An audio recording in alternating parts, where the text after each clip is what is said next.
श्री बद्री विशाल भगवान की जय। लक्ष्मी नारायण भगवान की जय। शंकर भगवान की जय।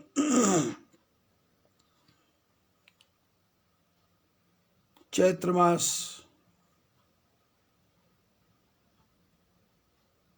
के पवित्र महीने में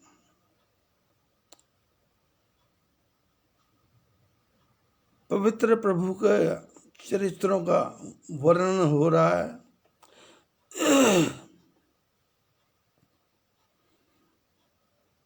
जिसका रस दिन प्रतिदिन बढ़ता जा रहा है।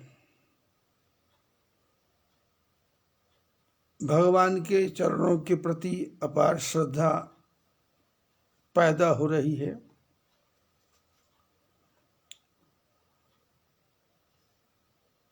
क्योंकि इन 12-13 महीनों में हम लोगों ने ओम ह्रीं क्लीं नमो भगवते वासुदेवाय इस मंत्र का जप किया। ओम जुं सह इस मंत्र का जप किया तो संसार की जो भौतिक कामनाएं हैं वो हमारी सब पूर्ण हो रही हैं।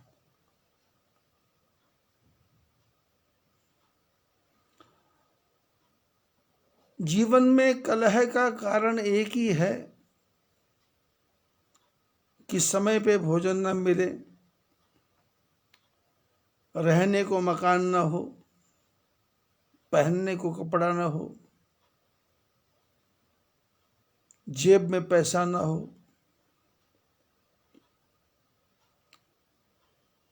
और परिवार में पुत्र पुत्री ना हो, बच्चों का विवाह न हो। ये सब कलेश के कारण है। वैसे इनसे होना जाना कुछ नहीं है, लेकिन शरीर वस्त्र मांगता है, भोजन मांगता है।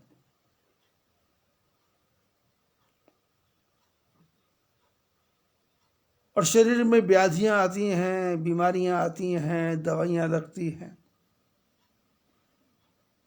तो मैंने ऐसे मंत्र आपको बताए हैं कि आपके जीवन में जो भी व्याधि आए, कष्ट आए,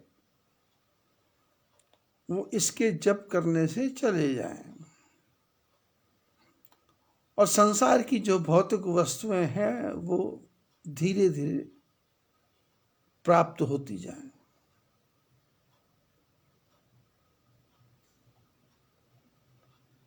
और वैसे भी कहा गया है कि भूखे भजन न होई गोपाला, ये लो अपनी कंठी माला।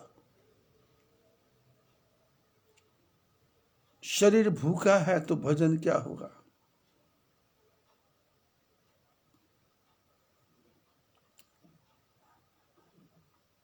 कथा में भी आनंद तभी आता है जब पेट भरा हुआ हो, मन शांत हो।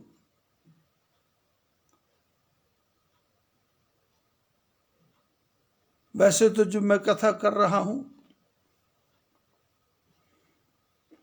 ये कथा लगभग 1 घंटा, 1.5 घंटा, 2 घंटा की है।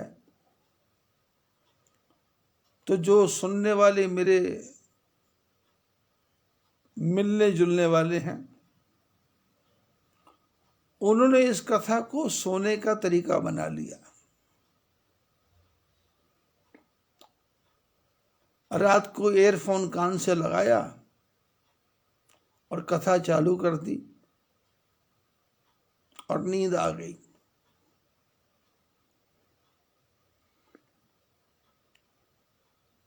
क्योंकि निद्रा कब आएगी? जब मन शांत होगा। मन शांत होगा, चित्त शांत होगा, बुद्धि शांत होगी, अहंकार टिक जाएगा तो निद्रा आ जाएगी। बाहर के शरीर से अंदर प्रवेश कर दिया तो नींद आ जाएगी। और निद्रा भी कैसी? तुरीय अवस्था की। जागृत, स्वप्न, सुषुप्ति, तुरीय।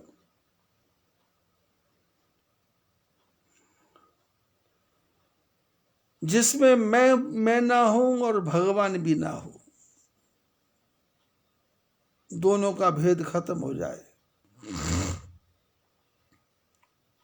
वो कब होगा? जब सारी संसार की वस्तुएं पूरी हैं और किसी का किसी प्रकार से कोई कष्ट नहीं है, शरीर से भी सुखी हैं, तन से भी सुखी हैं, मन से भी सुखी हैं, धन से भी सुखी हैं, परिवार से भी सुखी है।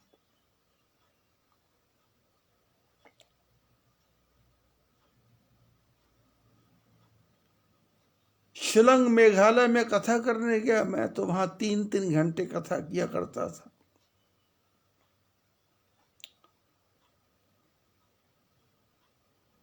एक सज्जन वहां आया करते थे, बोले आप इस 3 घंटे की कथा को 6 घंटे तक नहीं कर सकते क्या?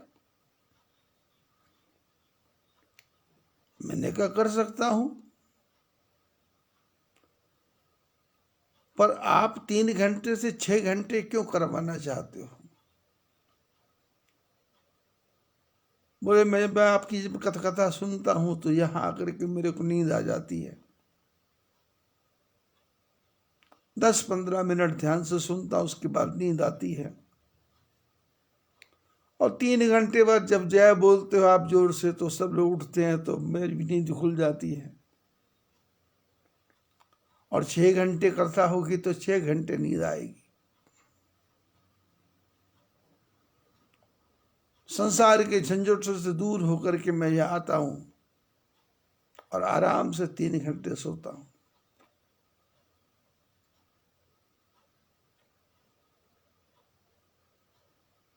निद्रा कब आएगी?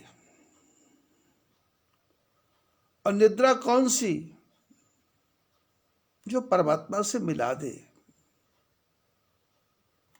उत्तमा सहजा अवस्था, मध्यमा ध्यान धारणा। सबसे उत्तम जीवन में क्या है? सहज अवस्था, एज इट इज, जो है उसी में प्रसन्न।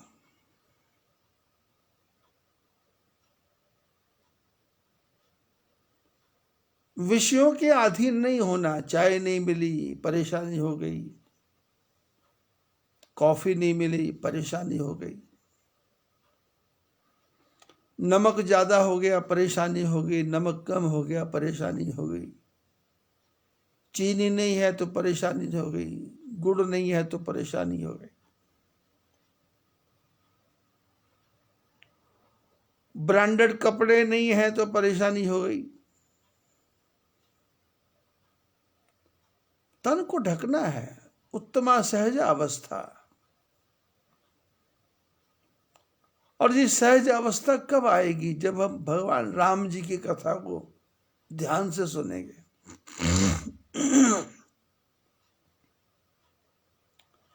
और जीवन में उथल पुथल कब होती है? आज की जो कथा है, ये उथल पुथल वाली ही कथा है।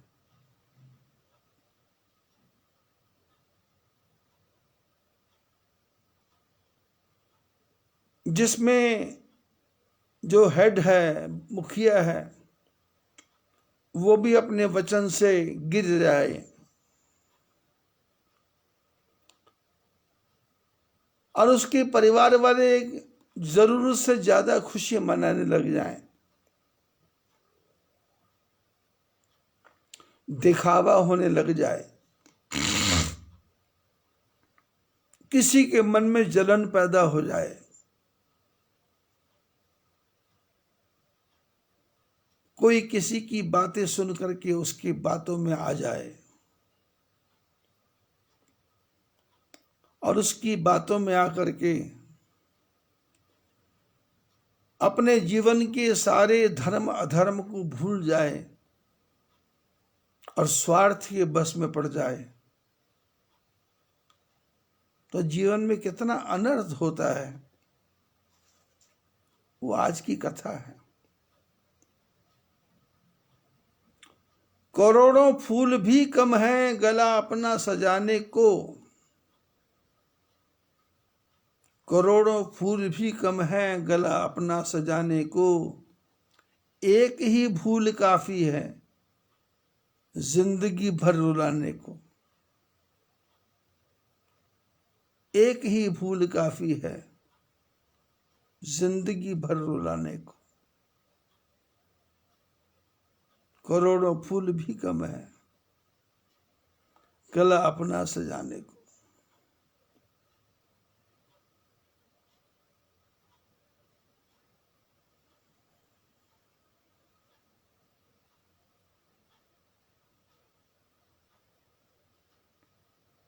राजा दशरथ के मन में कामना हुई कि मैं राम को युवराज बनाऊं,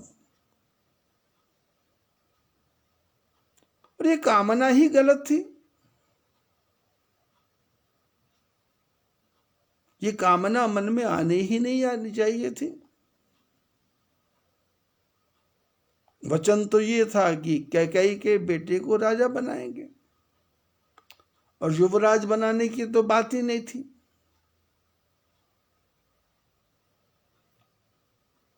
लेकिन वो संसार की मोह माया का चक्र है कि आदमी ऐसा इस पे लिपट जाता है कि धन का बंटवारा करता है तो मेरा हिस्सा भी रखो, संपत्ति का बंटवारा करता है तो मेरा हिस्सा भी रखो, वस्तु का बंटवारा करता है तो मेरा हिस्सा भी रखो। अरे परमात्मा पर इतना भरोसा रखो कि परमात्मा ऐसी कृपा करे कि जीवन में चलते चलते ही प्राण निकल जाए और किसी को पता भी ना चले, किसी से सेवा करवाने का मौका भी ना मिले।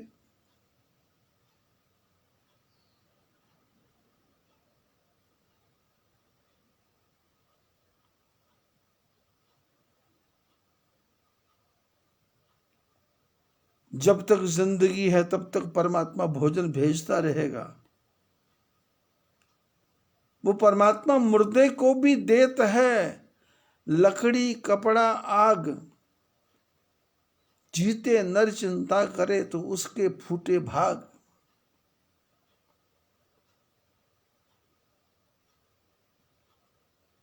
मुर्दे को भी देता है लकड़ी कपड़ा आग, सारी व्यवस्था करता है। किया परहेज कुछ भी ना, दवा खाने से क्या होगा। किया परहेज कुछ भी ना, दवा खाने से क्या होगा। कर्म खोटे तो ईश्वर के भजन गाने से क्या होगा। कर्म खोटे तो ईश्वर के भजन गाने से क्या होगा। समय की एक ही ठोकर, समय की एक ही ठोकर बदल देती है जीवन को। समय की एक ही ठोकर बदल देती है जीवन को। जो ठोकर से नहीं समझे तो समझाने से क्या होगा। क्या लाभ।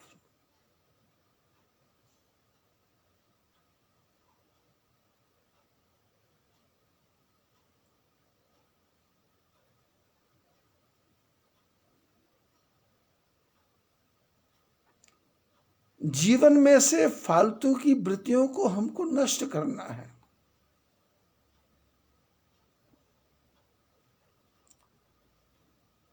दशरथ प्रसन्न होकर के अपने गुरुदेव के पास गए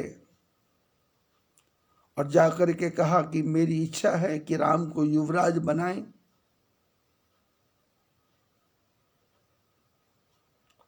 राम युवराज बन जाए, लोगों को आंखों का लाभ मिलेगा और भगवान शंकर की कामना से मेरी ये इच्छा पूर्ण हो जाएगी।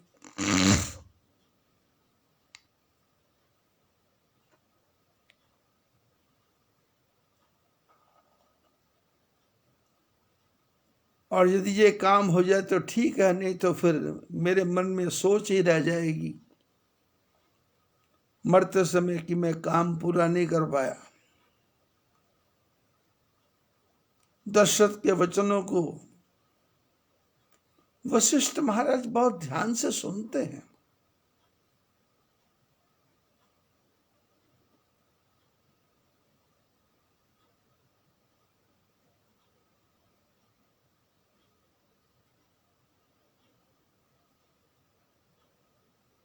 वशिष्ठ महाराज कहते हैं, राजा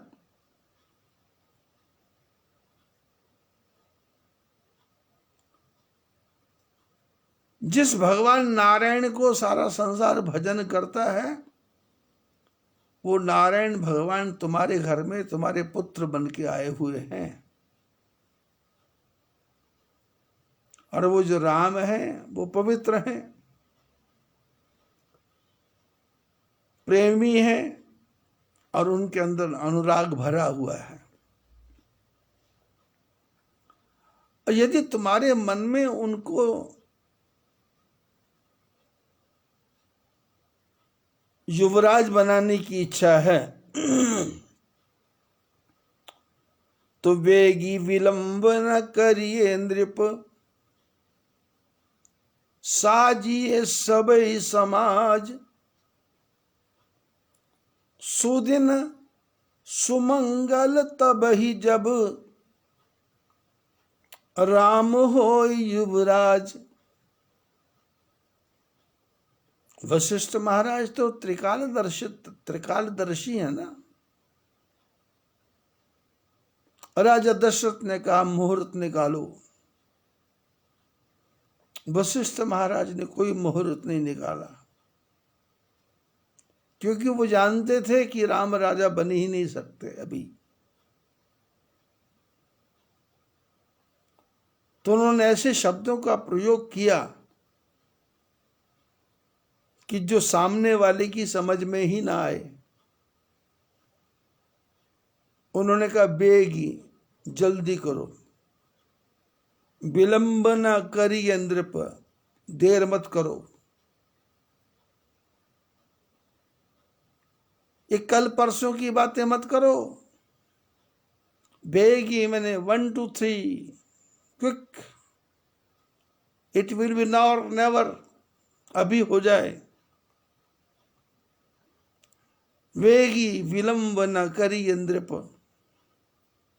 साजिए सबई समाज। सारे समाज को जल्दी से इकट्ठा कर लो।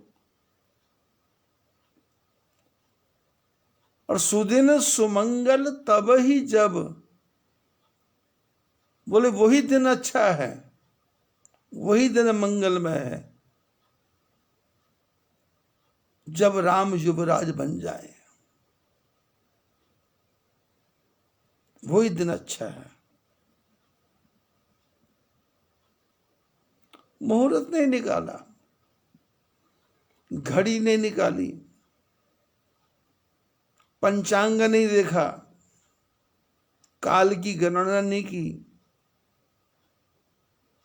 त्रिकालदर्शी वशिष्ठ महाराज ने मन ही मन सब कुछ सोच लिया कि यह दशरथ गलत मार्ग पर जा रहा है।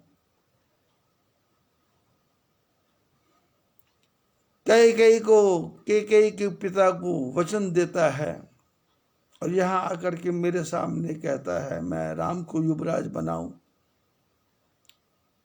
तो जो महापुरुष होते हैं वो किसी की बात को काटते नकारते नहीं है, नहीं लगाते हैं, नहीं लगाते।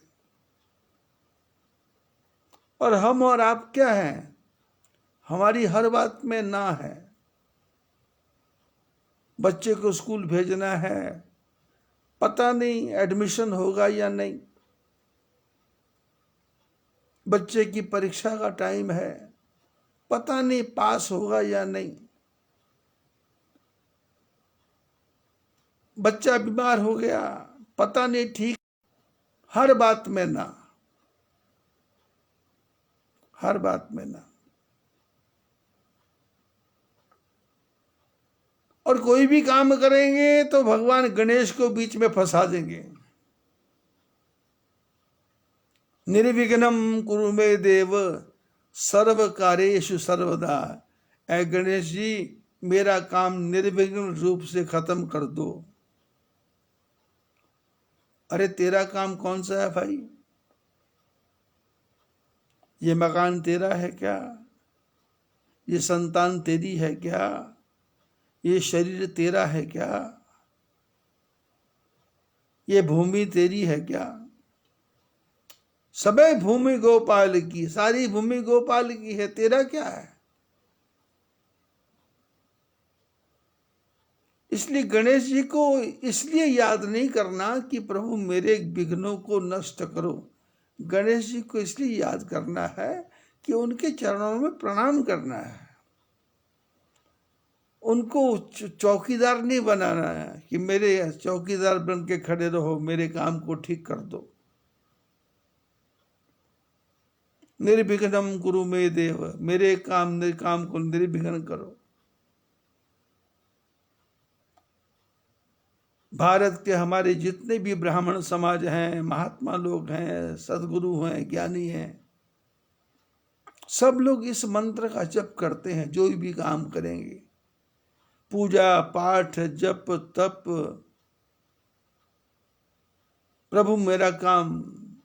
और कई तो भजन गाते हैं, प्रभु जी मेरे विघ्न करो सब दूर, आपके चरणों की मैं धूर। अरे विघ्न आएंगे ही क्यों?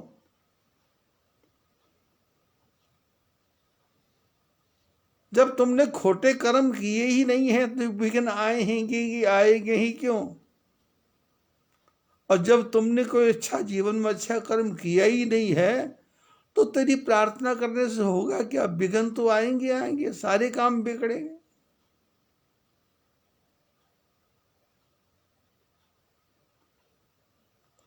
धन आया चला गया, ये तो लक्ष्मी है, चंचला है। शरीर मेरा, बुढ़ापा आ गया, ये तो आने जाने वाली चीजें हैं। मकान बना नष्ट हो गया, ये तो टूटने वाली चीज है।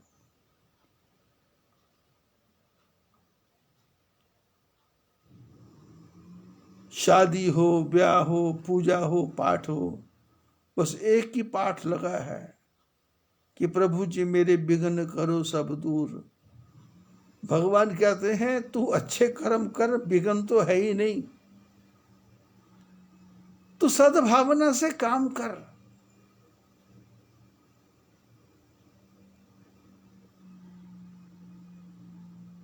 जब हम पैदा हुए थे तो कोई मुहूर्त निकला था क्या?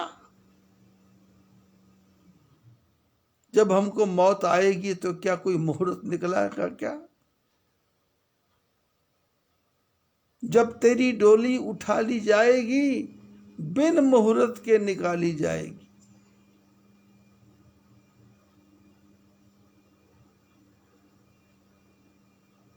उन हकीमों से कहो जाके पूछ कर, जो कहते थे ये दवा हरगिज न खा ली जाएगी। जो वैद्य दवाई बनाने वाला है वही मर जाता है। हार्ट का ऑपरेशन करने वाला डॉक्टर हार्ट की बीमारी से ही मर जाता है।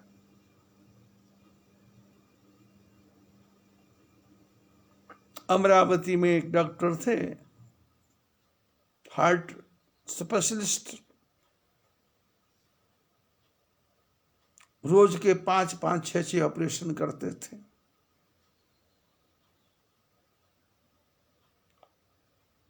पैंतालीस 46 साल की उम्र, रात को उनको हार्ट में दर्द हुआ और हार्ट के समय जो इंजेक्शन लेते हैं उन्होंने लगाया, भरा, लगाया, लेकिन अब बाह के कपड़े को ऊपर करना कैसे करें जल्दबाजी में, तो उन्होंने कपड़े के ऊपर से इंजेक्शन लगा दिया। वो इंजेक्शन कपड़े से पार करके मांस के अंदर गया नहीं, वो इंजेक्शन पूरा बाहर गिर गया और डॉक्टर की डेथ हो गई। पड़े रहे सब रंगले बंगले, खाली बारादरी रही। जोड़ जोड़ भर लिए खजाने, फिर भी तृष्णा अड़ी रही।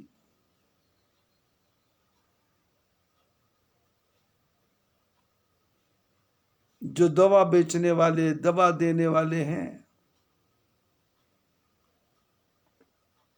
आज सवेरे न्यूज में सुन रहा था मैं, 9 न्यूज में, पतंजल योग पीठ में लगभग 83 लोगों को कोरोना पॉजिटिव हो गया।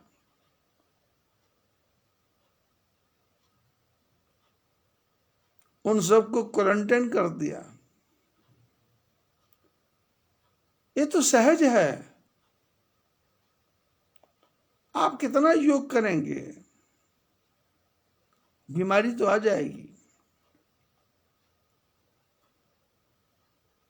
पतंजल योग पीठ में भोजन की कमी है या इम्यूनिटी को बढ़ाने की, शरीर की ताकत को बढ़ाने की दवाइयों की कमी है? ऐसा तो कुछ नहीं है।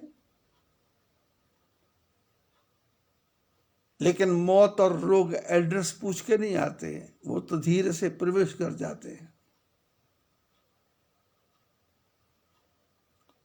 वशिष्ठ महाराज ने दशरथ महाराज को इस ढंग से शब्दों के द्वारा समझाया कि वेगी, देर मत करो, भगवान के भजन में देर नहीं करना,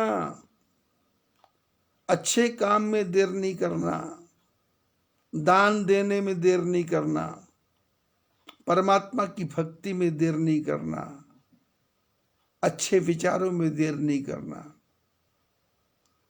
और विलंब नहीं करना कि आधे घंटे बाद कर लेंगे, 1 घंटे बाद कर लेंगे। भजन तो जब समय मिले तो कर लो, दान जब जितनी जल्दी हो कर लो। ये पैसा टिकेगा नहीं, चले जाएगा। बहुत है लूटने वाले, बहुत है खसोटने वाले, बहुत है खींचने वाले। वशिष्ठ महाराज ज्ञानी गुरु हैं, और दशरथ महाराज ने पहले भी प्रार्थना की थी, निज दुख सुख सब गुरु ही सुनावा।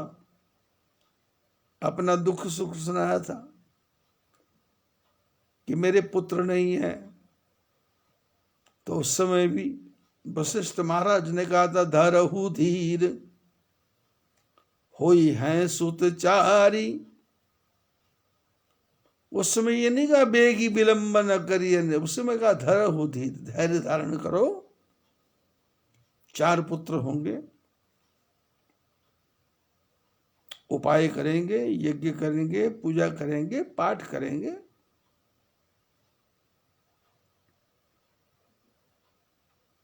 मेरे पास भी मेरे शिष्य परिवारों की कई समस्याएं आती हैं।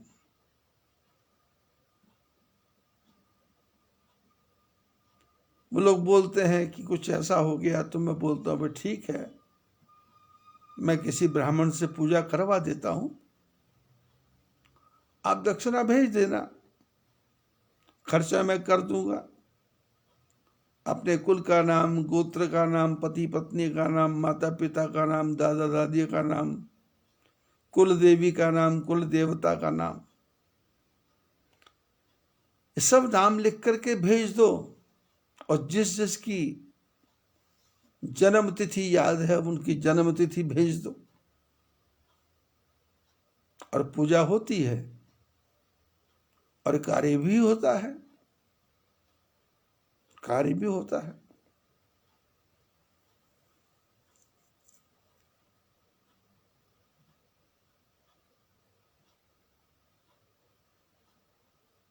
दशरथ ने वशिष्ठ महाराज को कहा कि पुत्र नहीं हो रहा, बोले धरहु धीर, धैर्य धारण करो।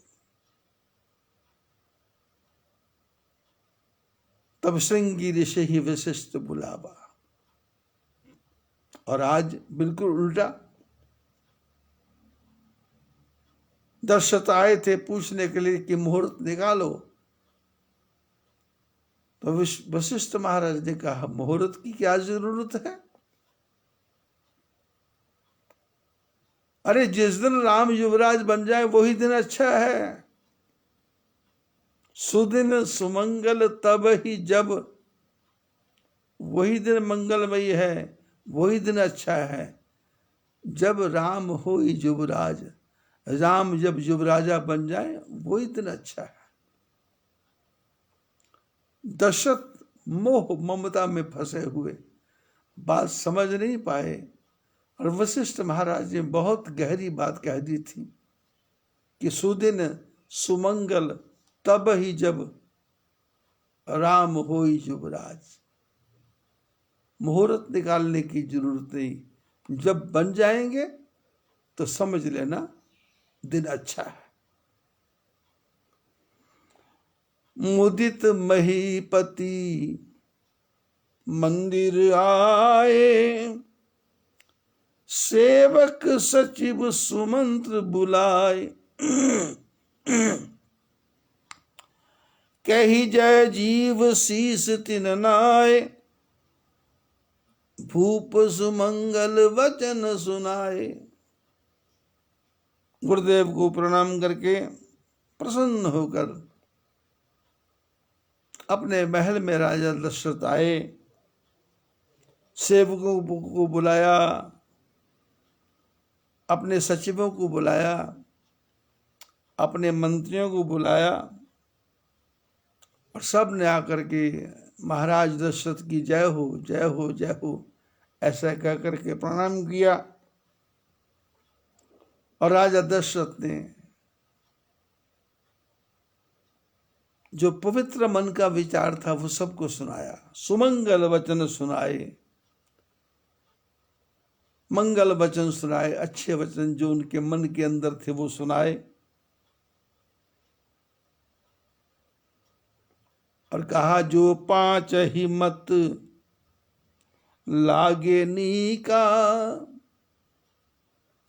करऊं हर्ष ही राम ही टीका।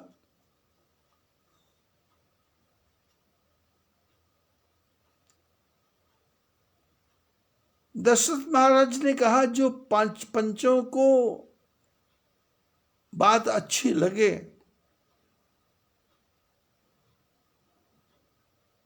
पंच मतलब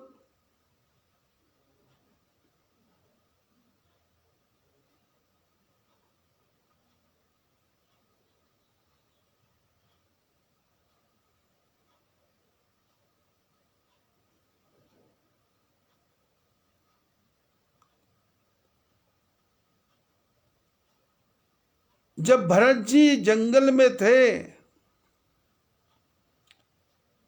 राम जी के पास गए विश्वामित्र वशिष्ठ महाराज को लेकर के, और सभा के बीच में कोई भी निर्णय नहीं हो रहा था कि क्या किया जाए, तो वशिष्ठ महाराज ने खड़े होके कहा कि राम, भरत विनय सादर सुनिए, करिए विचार बहुर,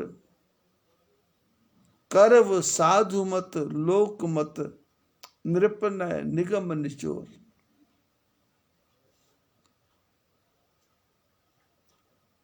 वशिष्ठ महाराज ने कहा था कि राम, भरत आपका छोटा भाई है, इसकी प्रार्थना को बड़े प्रेम से सुनो। जैसे हमारे परिवारों में होता है, कोई छोटा भाई अच्छी बात बोले तो बड़ा बोलता है तेरे को क्या पता है, पुत्र को अच्छी बात बोले तो पिताजी बोल देते तुम्हारे को क्या मालूम है। लेकिन इस संसार में पता नहीं कौन किस समय कैसी अच्छी बात बोल दे, इसलिए हरेक की बात को भरत विनय सादर सुनिए, करिए विचार बहुर, बोले भरत की प्रार्थना को बड़े आदर के साथ सुनो और सुन करके विचार करो। करब विचार बहु, और फिर उस पर विचार करो। और विचार करने के लिए 4 कसौटियां हैं। करब साधु मत, लोक मत, नृपन निगम निचोर। साधु का मत क्या है, साधुओं का मत क्या, साधुओं का विचार क्या है? क्योंकि साधुओं का विचार मिलता नहीं, कभी भी इतनी जल्दी नहीं मिलता। अभी कुंभ लगा है, कुछ साधु छोड़ के चले गए कुंभ को, और मैंने तो 12 वर्ष पहले ही बोल दिया था कि अगला कुंभ मैं नहीं लगाऊंगा। 12 वर्ष पहले ही बोल दिया था कि अगला कुंभ मैं नहीं लगाऊंगा।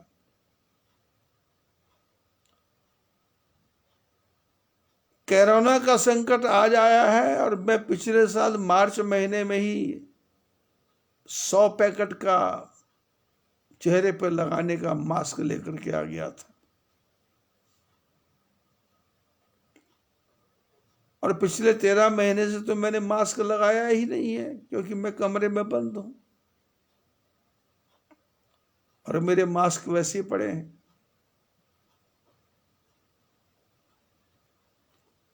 साधु का मत जल्दी से मिलता नहीं। विश्व में 8 अरब लोग हैं, 8 अरब लोगों का भी मत एक दूसरे से मिलता नहीं। मुंडे मुंडे मतिर भिन्ना, जितने दिमाग हैं, जितनी बुद्धियां हैं, उतने ही विचार हैं। तो वशिष्ठ महाराज ने कहा कि 4 कसौटी हैं, साधुओं की क्या मत है, करब साधु मत और लोक मत, लोगों का क्या मत है, और राजा का क्या मत है, और वेद शास्त्र क्या कहते हैं, और 5वां आप लोगों का मन क्या कहता है। जो 5 ही मत लागे नीका, 5 को, पंचों को, पंच क्या है, साधु, लोक मत, वेद मत, राजा का मत और आप लोगों का मन, जो 5 ही मत लागे नीका, करहु हर्ष ही राम ही टीका। मैं प्रसन्न होकर के राम जी का तिलक करना चाहता हूं, युवराज बनाना चाहता हूं ऐसा नहीं कहा, तिलक करना चाहता हूं। अब युवराज की बात भी भूल गए, क्योंकि जब आदमी अति खुश होता है तो उसमें कई बातें गड़बड़ हो जाती हैं। इसलिए महापुरुषों ने कहा, प्राण जाए मगर नाम भूलो नहीं, दुख में तड़पो नहीं, सुख में फूलो नहीं। सुख में पागल मत हो जाओ,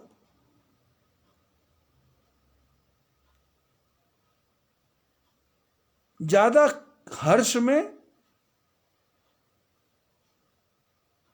दुख की प्राप्ति होती है। खुश है लेकिन उसका प्रकटीकरण नहीं करना, दिखावा नहीं करना। काम हो गया ठीक है।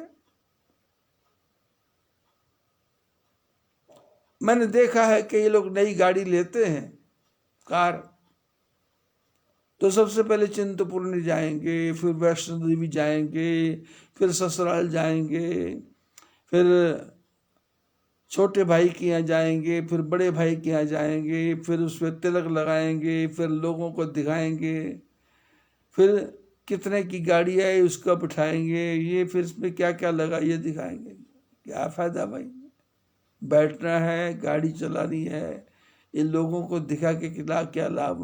उस पे तिलक लगा लिया तो क्या उसका एक्सीडेंट नहीं होगा क्या?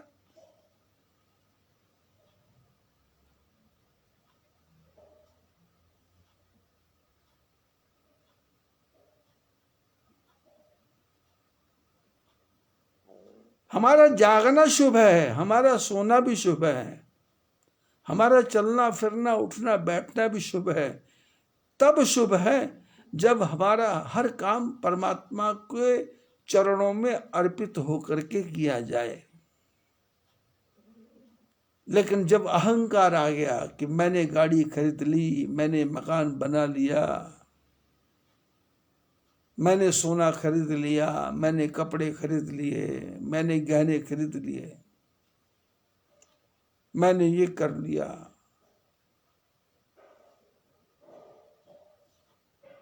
मेरे को याद है हैदराबाद में गया था, किसी ने मकान बनाया था तो उसने कम से कम 10,000 लोगों को निमंत्रण दिया था।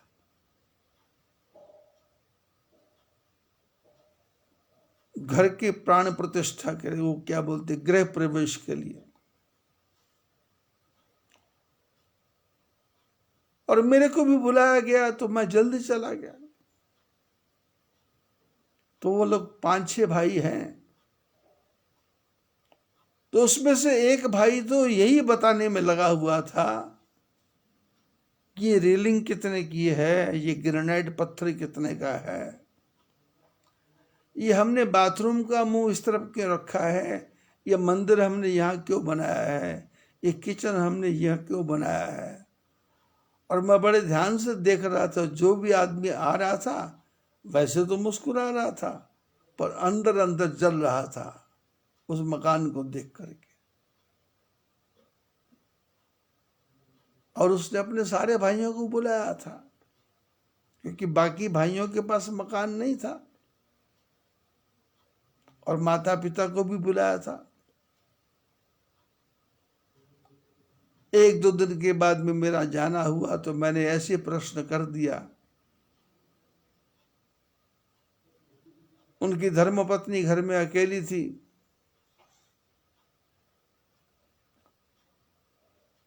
पति को सामान लेने के लिए बाजार गए थे क्योंकि भोजन की व्यवस्था करनी थी।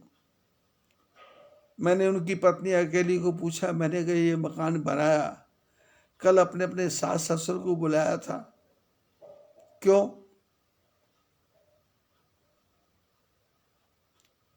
बोले उनको दिखाने के लिए बुलाया था। महात्मा जी आपको पता नहीं है, मेरी सास ने 1 चम्मच नहीं दिया हमको। जिन कपड़ों में हम थे पति पत्नी, हमको और बच्चों को घर से बाहर निकाल दिया था, घर छोड़ दो। पिछले 20 साल से हम किराए के घरों में रह रहे थे, और ये हमने अपने जीवन की मेहनत से बनाया है। इसलिए मैंने सास ससुर को जान के बुलाया, दिखाने के लिए कि तुमने हमारे लिए क्या किया और हमने कहां से कहां पहुंच गए। तो मैंने कहा मकान बड़ा है तो सास ससुर को भी यहां बुला लो। बोले जब तक मैं जिंदा हूं मेरे घर में सास ससुर नहीं आएंगे। और मैंने ऐसे भाई भी देखे हैं जिनके पास में पैसा है, यदि उनके 3 भाई हैं तो उन्होंने तीनों के लिए छोटे छोटे मकान बना के दिए हैं।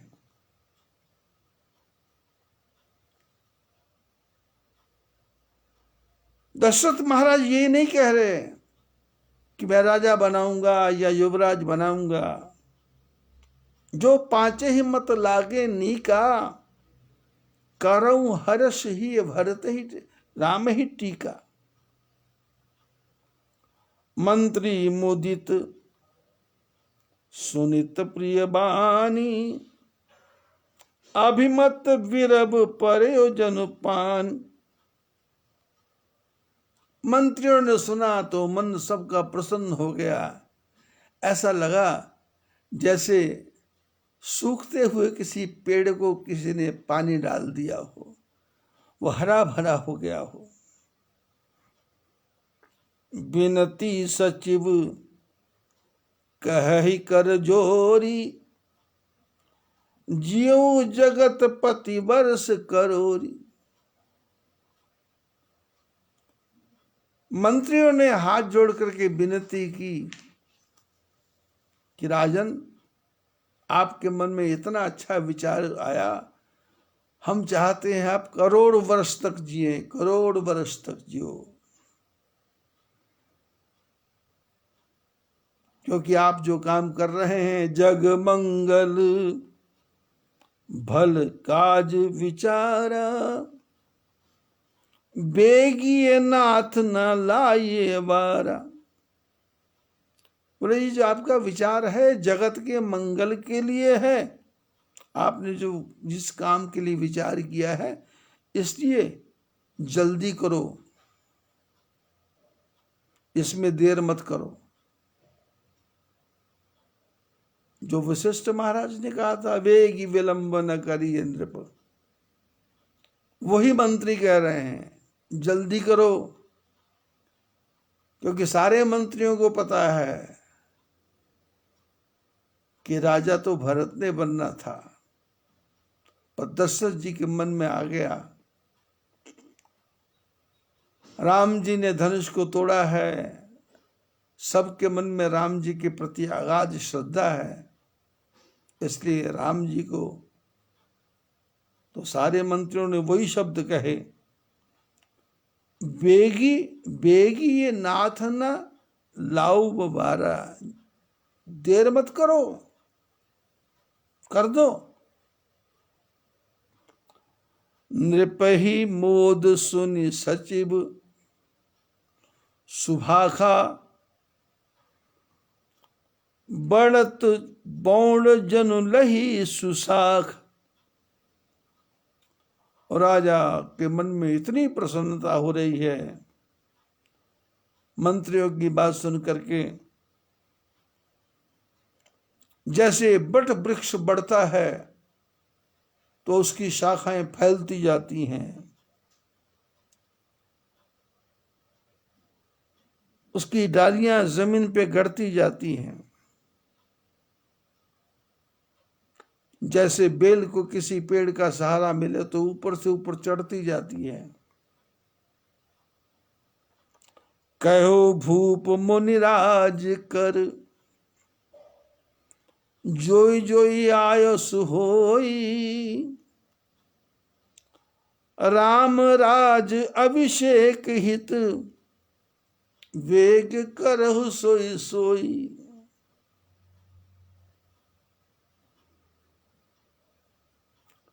राजा दशरथ ने महात्मा को कहा कि आपकी जो जो भी आज्ञा हो, अब रामराज का अभिषेक करो, युवराज नहीं, सीधा रामराज। वशिष्ठ महाराज को बोलते हैं युवराज बनाओ, मंत्रियों को बोलते हैं कि टीका लगाओ, लेकिन जब पंचों ने अपनी बात सुनाई तो कहा कि रामराज, सीधा रामराज, रामराज अभिषेक हित, बेगी करहु सोई सोई, जल्दी करो सब लोग मिल करके, जो जो करना है जल्दी से जल्दी कर दो।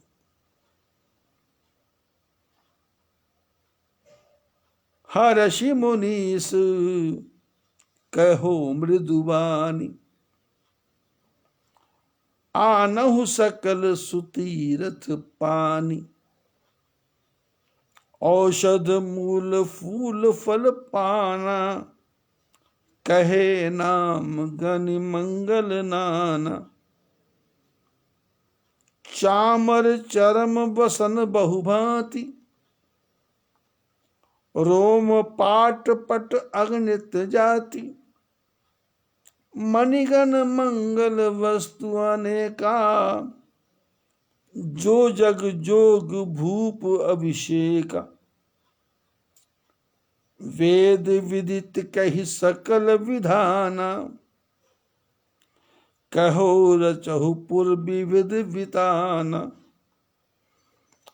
सफल रसाल पूग फल केरा, रोपहु बीथन पुर चहु फेरा, रचहु मंजुमणि चौके चारू, कहो बनावन बेग बजारू, पूजहु गणपति गुरुकुल देवा, सब विधि करहु भूमि सुर सेवा, ध्वज पताक तोरण कलश, सजौ तुरत रथनाग, सिर धरि मुनिवर वचन सब, निज निज काज ही लाग। राजा दशरथ ने कहा कि राम को राजा बना देते हैं। तो मुनियों ने कहा राजा बनाना है तो फिर सामान इकट्ठा करो।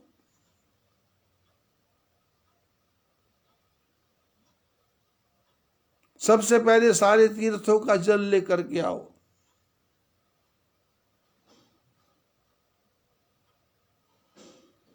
कितने दिन लगेंगे सारे तीर्थों का जल लाने में? और आगे जाके कथा आएगी।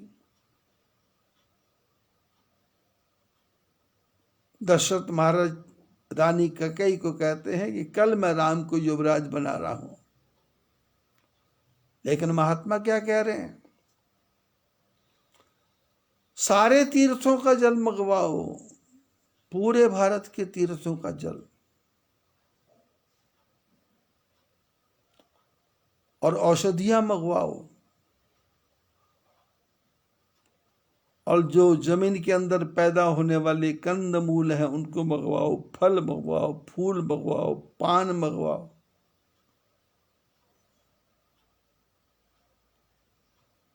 और हर प्रकार की जो वस्तुएं हैं उनको मंगल गान किया गया। राजा बनेंगे तो चमर चामर भी चाहिए, चरम भी चाहिए, वस्त्र भी चाहिए, अनेकों प्रकार के वस्त्र आभूषण चाहिए, मणियां, मंगल वस्तुएं, अभिषेक के समय जिनकी आवश्यकता है, वो सारी की सारी बातें मुनियों ने राजा दशरथ के सामने कही। राजा की आज्ञा हुई और सब लोग अपने अपने काम के लिए लग गए। सब लोग अयोध्या को सजा दो, बाजारों को सजा दो, जगह जगह मंडप बना दो।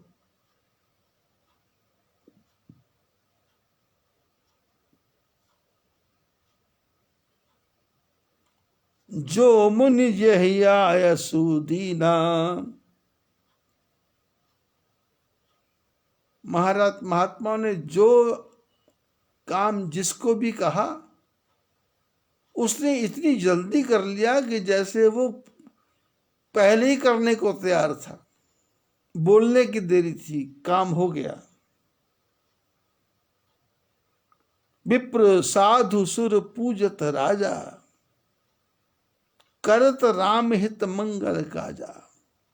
राजा दशरथ ब्राह्मणों के चरणों की पूजा करते हैं,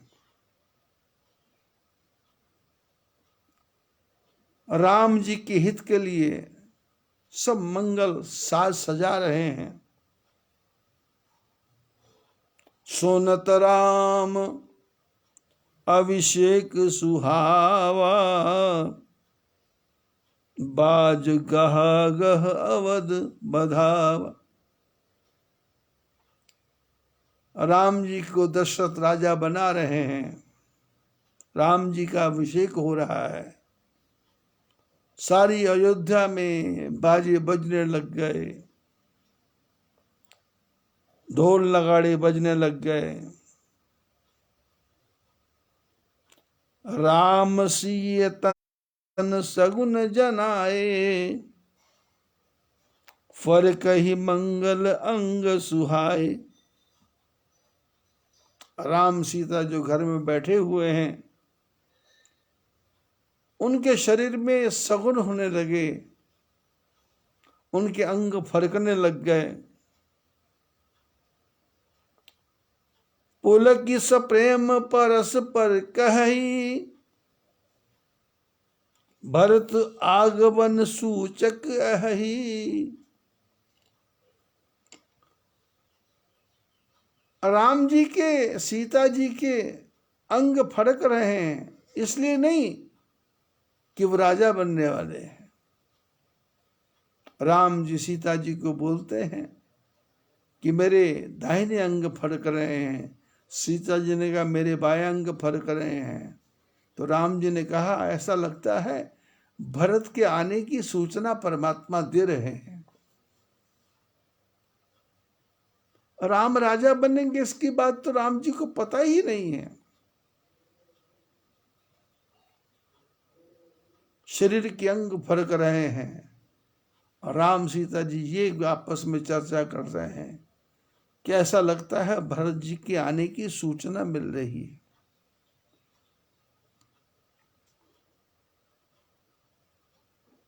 रामायण का सिर्फ अखंड पाठ ही मत करो,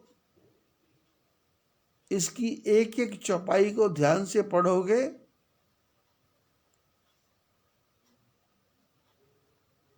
तो जीवन में अभूतपूर्व परिवर्तन आ जाएगा, अभूतपूर्व परिवर्तन आ जाएगा।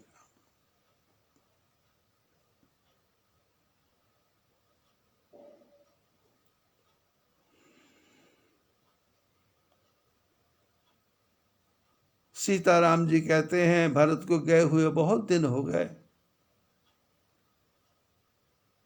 ऐसा लगता है बड़ी जल्दी उनसे भेंट हो जाएगी।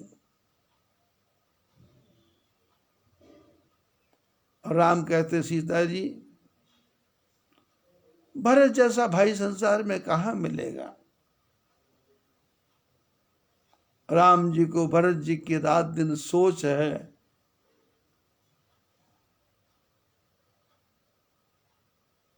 अहि अवसर मंगल परम, सुनी रहे रहे सौर निवास। सोवत लखी विधु बढ़त जन बारद बीच विलास। प्रथम जाई जिन वचन सुनाए, भूषण बसन भूरि तिन पाए। प्रेम पुलक तन मन अनुरागी, मंगल करस सजन सब लागी। राजा दशरथ के मन की जो भावना थी उसकी सूचना देने के लिए लोग रणनिवास में पहुंचे। रानियों को सूचना दी गई कि दशरथ महाराज राम को तिलक कर रहे हैं, और जिसने भी जाकर के सूचना दी रानियों ने उन्हीं को वस्त्र आभूषण मालाएं हीरे मोती जो कुछ भी हाथ में आ रहा सब बांट रहे हैं। चौके चारु सुमित्रा पूरी, मणिमय विविध भांति अतिरूरी। आनंद मगन राम महतारी, दिए दान बहु विप्रहकारी। सुमित्रा माता को पता लगा तो उसने रंगोली बनाना शुरू कर दिया,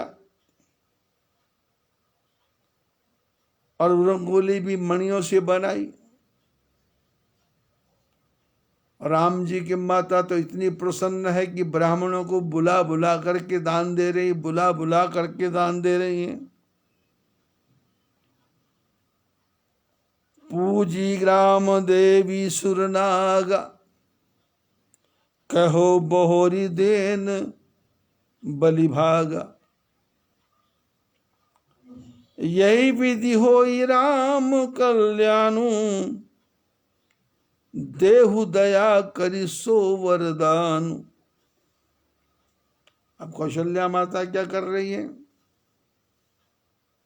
अपने कुल देवी की पूजा कर रही हैं, ग्राम देवी की पूजा कर रही हैं, देवताओं की पूजा कर रही हैं, धरती के जो मालिक नाग हैं उनकी पूजा कर रही हैं, और सबका हिस्सा दे रही है। सबका हिस्सा, ग्राम देवी का हिस्सा, देवताओं का हिस्सा, कुल देवी का हिस्सा। और पूजा करते करते एक ही भावना मन में है कि राम का कल्याण हो। राम का अभिषेक नहीं, राम का कल्याण हो। देहु दया करी सो वरदानु। कौशल्या माता कुछ और ही विचार वाली है।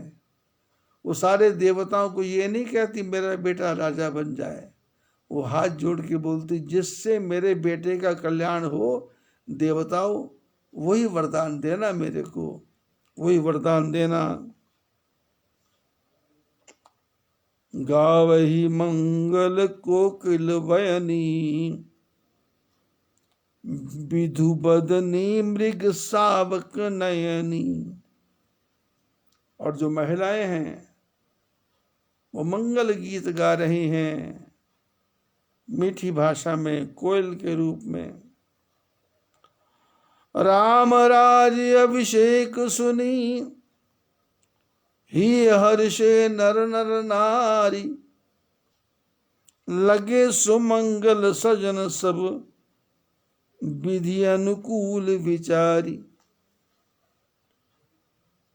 राम जी का राज्याभिषेक होगा, ये बात जब अयोध्या के लोगों ने सुनी तो घर घर में सुमंगल होने लगा। हर परिवार अपने अपने घर को सजाने लगा। जितनी जितनी जिसकी हैसियत थी, जितनी जितनी जिसकी औकात थी, उसके अनुसार अपने अपने घरों को सजाने लगे। तब नर नाह वशिष्ठ बुलाए, राम धाम सिख देन पठाए। गुरु आगमन सुनत रघुनाथा, द्वार आई पद नायो माथा। सादर अर्घ देई घर आने, सोरह भांति पूजी सन्मान। गहे चरण सिय सहित बहोरी, बोले राम कमल कर जोरी। सेवक सदन स्वामी आगमनु, मंगल मूल अमंगल दमनु। तदपि उचित जदु बोली सप्रीति, पठिए काज नास असनीति। प्रभुता तजी प्रभु कीन सनेहु, भयो पुनीत आज यह गेहु। आयसु होई सो करो गोसाई, सेवक लहई स्वामी सेवकाई। सुनी सनेह साने वचन, मुनि रघुवर ही प्रशंस। राम कसन तुम कहु अस, हंस बंस अवतंस। मर्यादा क्या है, नियम क्या है, कानून क्या है,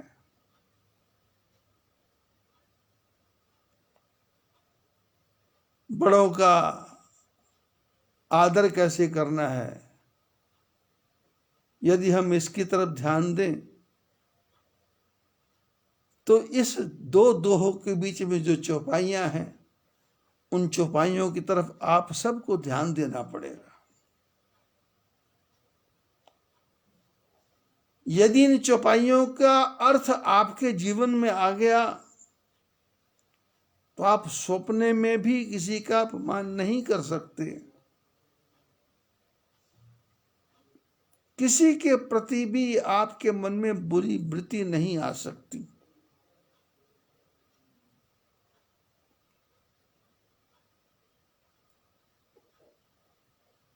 राजा दशरथ ने वशिष्ठ महाराज को बुलाया और कहा कि आप राम के घर जाओ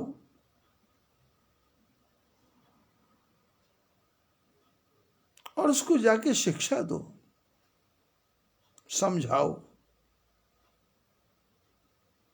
क्योंकि दशरथ के मन में भी था कि राम राजा बनने को तैयार नहीं होंगे।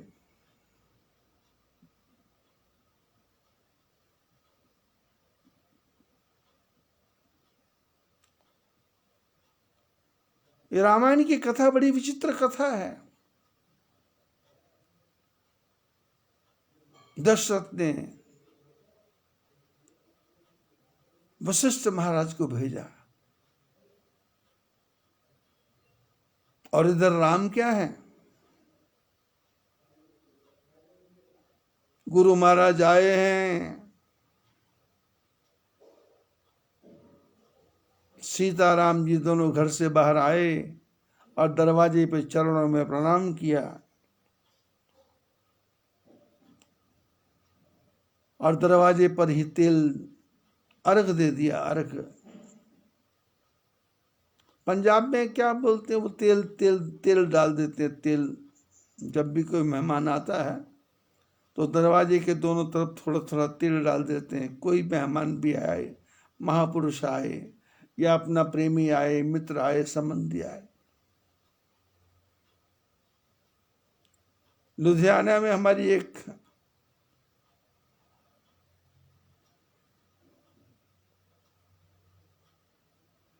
कृष्ण गोपाल बहल जी की धर्मपत्नी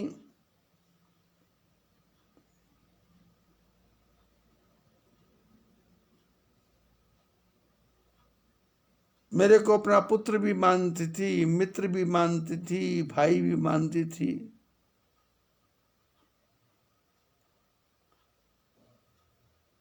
और उसका मन रहता था कि महाराज आए मेरे घर, और मैं भी हर साल जाता था।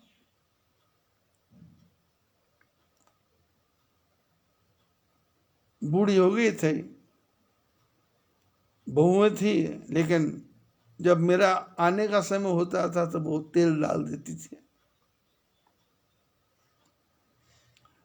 एक दिन क्या हुआ कि अब मैं कब आऊंगा, दोपहर को आऊंगा, शाम को आऊंगा, दोपहर को आऊंगा, तो कोई पता चल नहीं रहा था। तो उसने अपने बहू को दोपहर को बोला कि तेल की शीशी ले आ। तेल की शीशी लाया तो उसने वो तेल की शीशी घर के दोनों तरफ डाल दी और बहू को बोला तेल की शीशी अंदर रख दे, पता नहीं कब आएंगे, जब आएंगे मैंने तो अपना काम कर दिया। अब शाम के समय पहुंचा। अब मेरे को लगा था कि वो आएगी माता और आकर के तिल डालेगी। घंटी बजाई, दरवाजा खुला। बहू ने जाके बोला अपनी सास को, महाराज जी आ गए, महाराज जी आ गए। बोले उनको बोल दो मैंने तेल दोपहर में डाल दिया था, आ जाओ अंदर।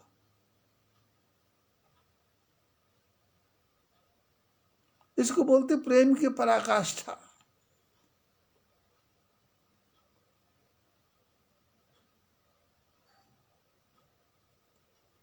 मैंने अपने जीवन में किसी के मरने पे नहीं गया। मेरे माता पिता मरे, मैं तब भी नहीं गया, लेकिन उस माता को मैंने वचन दिया था, जब तुम मरोगी तो मैं जरूर आऊंगा। तो मैं ठीक समय पर पहुंचा। जब वो मरी, ठीक समय पर पहुंचा। और उसके परिवार के सैकड़ों लोग थे, मैंने किसी को रोने नहीं दिया। मैं कहा रोना नहीं, इसने जीवन में खुशियां मनाई है, इसको खुशी खुशी विदा कर दो। किसी की आंख में आंसू की आवश्यकता ही नहीं है। महापुरुष घर में आए, बड़े बूढ़े घर में आए, उनको अर्घ देना चाहिए। राम जी ने सादर अर्घ दई घर आने, अर्घ दे करके घर लेकर के आए और 16 प्रकार से गुरुदेव की पूजा की। चरणों में प्रणाम किया, दोनों हाथ जोड़ करके राम जी खड़े हो गए गुरुदेव के सामने और हाथ जोड़ के बोले कि सेवक सदन स्वामी आगमनु। अपने सेवक के घर में मालिक आए हैं। मंगल मूल अमंगल दमनु। मेरे जीवन में मंगल ही मंगल हो गया, सारे अमंगल खत्म हो गए।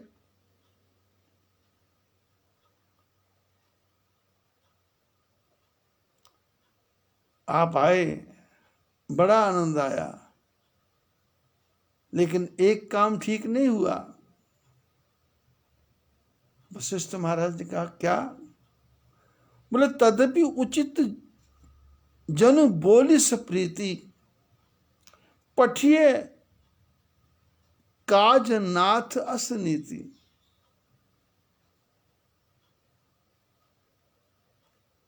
बोले वैसे नीति ये थी कि आपको मेरे घर में नहीं आना चाहिए था, आपको किसी को भेज करके मेरे को बुलाना चाहिए था, मैं आपके पास में आता। ये नीति है।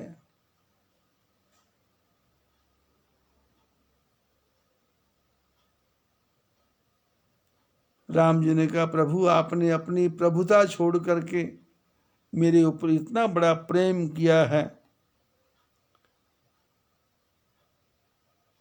मेरा घर पवित्र हो गया, मेरा जीवन पवित्र हो गया। आप आज्ञा करो, मेरे को क्या आज्ञा है? मैं आपका सेवक, आपकी आज्ञा पालन करने को तैयार बैठा हूं।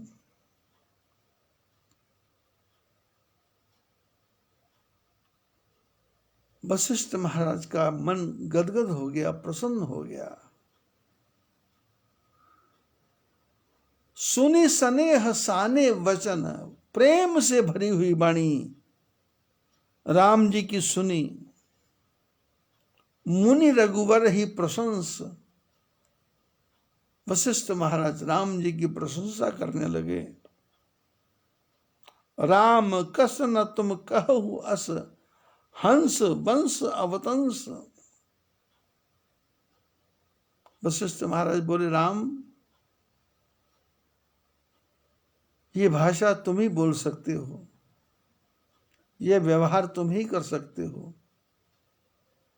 क्योंकि तुम हंस वंश अवतंस।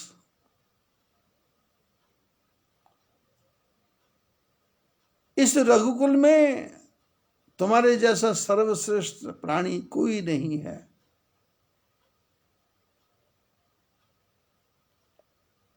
राम जी ने कहा प्रभु क्या आज्ञा है? तो वशिष्ठ बोले मैं थोड़ा विश्राम कर लेता हूं, फिर आज्ञा के बारे में बताऊंगा। बोलिए बद्री विशाल भगवान की जय।